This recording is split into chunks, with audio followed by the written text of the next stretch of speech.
ডেলিভারির পর ডায়েটের উপরে বা খাদ্যাভ্যাসের উপরে কিন্তু নজর দিতে হবে। যেমন ধরুন প্রেগনেন্সির সময় হজম ক্ষমতাটা কমে যায়, স্লো হয়ে যায়।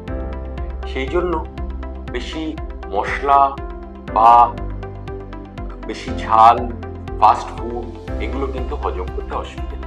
তাই সহজে হজম হয় এইরকম খাওয়াটা আমরা রেকমেন্ড করি।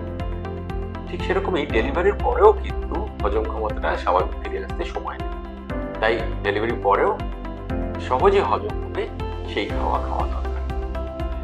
দ্বিতীয়ত একটু প্রোটিন ইনটেক বাড়ানো দরকার। তার কারণ হচ্ছে যে মায়ের শরীর যেটা ধকল গেছে ডেলিভারির সময়, প্রেগনেন্সির সময়, সেখানে শরীরটা সারতে একটু প্রোটিন জাতীয়, প্রোটিন বলতে নিরামিষ যারা খান তাদের দুধ থেকে উৎপন্ন দই, ছানা, পনির, ডালে প্রোটিন আছে, সয়াবিনে প্রোটিন আছে। যারা আমিষ খাচ্ছেন তাদের চিকেন, এগে খুব গুড কোয়ালিটি প্রোটিন।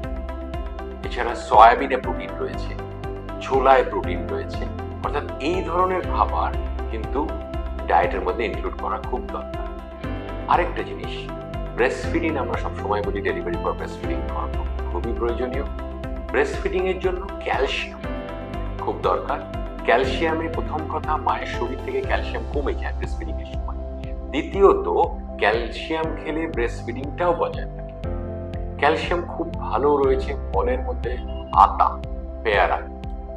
ক্যালসিয়াম যারা আমিষ খান তাদের চিকেন, এগস এর মধ্যে ক্যালসিয়াম রয়েছে।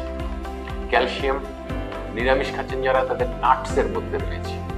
অর্থাৎ বিবিধভাবে কিন্তু ক্যালসিয়াম সোর্স আমাদের খাদ্যাভ্যাসে ছড়ানো থাকে। ক্যালসিয়াম ইনটেকও বাড়ানো দরকার।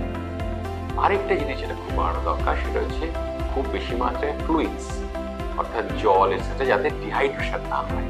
কারণ প্রপারলি হাইড্রেটেড থাকলে মা সুস্থ থাকবেন, প্রেগনেন্সি ডেলিভারির পর দুর্বলতাটা কম লাগবে, ব্রেস্ট মিল্কও ঠিক পরিমাণে থাকবে। অর্থাৎ সবসময় যে সাপ্লিমেন্টস খেতে হবে তা নয়, ডায়েটটা জানতে হবে যে কি কি খাবার আমরা খাবো, সহজে হজম হয় সেভাবে খাবার খাবো।